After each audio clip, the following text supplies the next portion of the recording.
It's very surprising just because something like this rarely happens. And again, to emphasize, this is a key Western partner.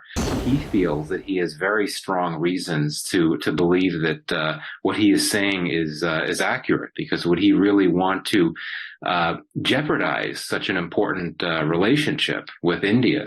To me, that's just a reflection of just how many tensions there are in this relationship with India. See, that is a reflection of just how troubled a state the relationship is in. That Michael Kugelman, thank you so much for talking to ANI. Your first impression on Canada expelling the Indian diplomat, your thoughts? Well, for a key Western partner of India to make that move, and of course that coming after the very dramatic allegation that President Trudeau made against India's government, it's very surprising just because something like this rarely happens. And again, to emphasize, this is a key Western partner, a really big deal. These types of things simply do not happen that often. So I was very surprised by this development. Right. Now, if you listen to the language that we heard in Canada today, there was a stress on words like allegations, if proven true. How sure do you think is Canada on its evidence? Well, I mean, I'm not. I can't say, because obviously I don't know the details of this case. But clearly for the president of Canada to come out and speak before the House of Commons and make this allegation so publicly in the way that he did, that would suggest that he feels that he has very strong reasons to believe that what he is saying is accurate, because would he really want to jeopardize such an important relationship with India? So, for me, the fact that he went public, that suggests a view that he believed what he was talking about, and he believed this very serious allegation that he made.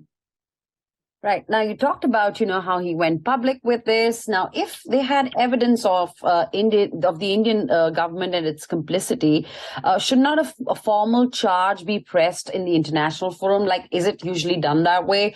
And why do you think that it was done the other way? Why did he go public?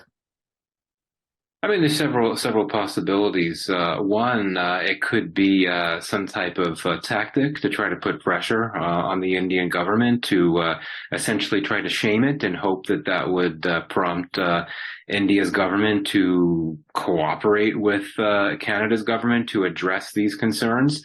But I also, quite frankly, see that the fact that the Canada's government went so public about this and didn't do it quietly at all, to me, that's just a reflection of just how many tensions there are in this relationship with India. Perhaps if the relationship were not so fraught because of these issues that have been playing out for a number of months, maybe in that case the government in Canada may have been a bit more discreet about this. But I see the fact that it went public and did this so loudly, so to speak. See, that is a reflection of just how troubled a state the relationship is in, that Trudeau was perfectly comfortable, making this very public allegation, and not necessarily worrying about the optics of that for the relationship with India. Now, you talked about this relationship and the troubles that is between the two countries in terms of its relationship. Do you agree that this is about diaspora politics in Canada more than it being just issues with India? Well, again, I mean, it's hard to say for sure. I mean, that could be it to an extent, but the Canadian government is making this argument that a Canadian citizen was assassinated on Canadian soil, which I think from a Canadian perspective would be a matter of sovereignty, concerns about sovereignty, and concerns about Canadian interest. And also, I'd point out the fact that after President Trudeau and his government made these allegations, and after the Indian diplomat was expelled, you had members of the opposition in Canada coming out supporting these moves that Canada's government had made. So that suggests to me a level of political unity around this case, suggesting that it wasn't necessarily just about politics at the end of the day, from a Canadian perspective. Okay. Now, if we talk about the timing of this entire announcement, of Canada going public, the Prime Minister went to India. If he had evidence on this, why did he wait for him to come back to Canada and then kind of go public? How this whole thing has unfolded. Don't you think there is something else to it? Well, I mean, as I understand it, when Trudeau was in Canada and met with Prime Minister when Trudeau was in India and met with Prime Minister Modi, he brought up the assassination and his concerns about Indian involvement. So it may have been that Trudeau thought that he could deliver a powerful, strong messages by going to India, meeting face to face with Modi, and bringing these issues up. I understand that Prime Minister Modi also brought to Trudeau's attention, his concerns about what's been happening with these Sikh leaders, these Sikh militants in Canada. So I think that there could have been an incentive from Trudeau's part to be in a position where he could meet face to face to Modi to warn him about these concerns. But keep in mind as well the broader geopolitical context. Trudeau did not go to India simply to meet with Modi. He didn't see it his going there as part of a bilateral exchange.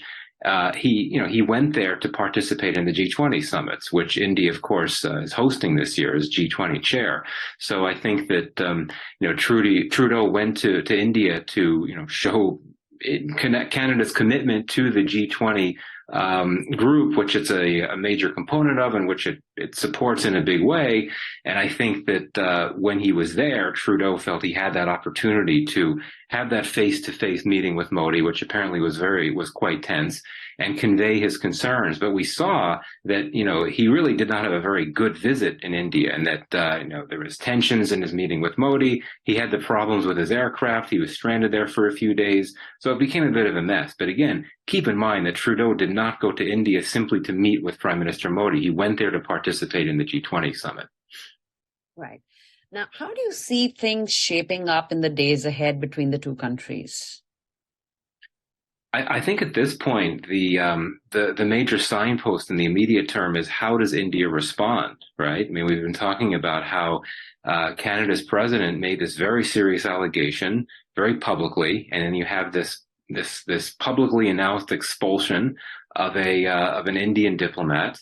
How India responds to that, I think, will go a long way toward our being able to understand the trajectory of this relationship, which is experiencing significant tensions right now. And I think that there may be a particular diplomatic challenge for India Canada relations now, in that New Delhi has taken this position that Canada needs to do more to address India's concerns about these Sikh leaders operating in Canada, whereas Canada is, it's a Western democracy. It takes this very strong position about respect for freedom of speech and rule of law, meaning that the Canadian government is not going to act in the ways that India's government would like it to. So that suggests to me that they're going to be at loggerheads for quite some time.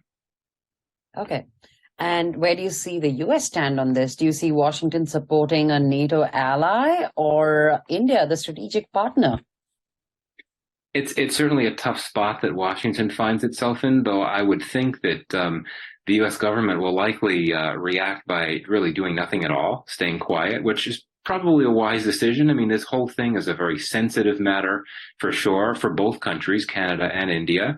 And I think at the same time, the U.S. would view this really as a bilateral matter for Canada to work out with India, just like when we've had these other cases of tensions that India has had with some of these Western countries where there have been incidents of Sikh demonstrations and so on, the UK, Australia, and so on. I think that the U.S. again sees those as issues to be worked out bilaterally between India and those other countries.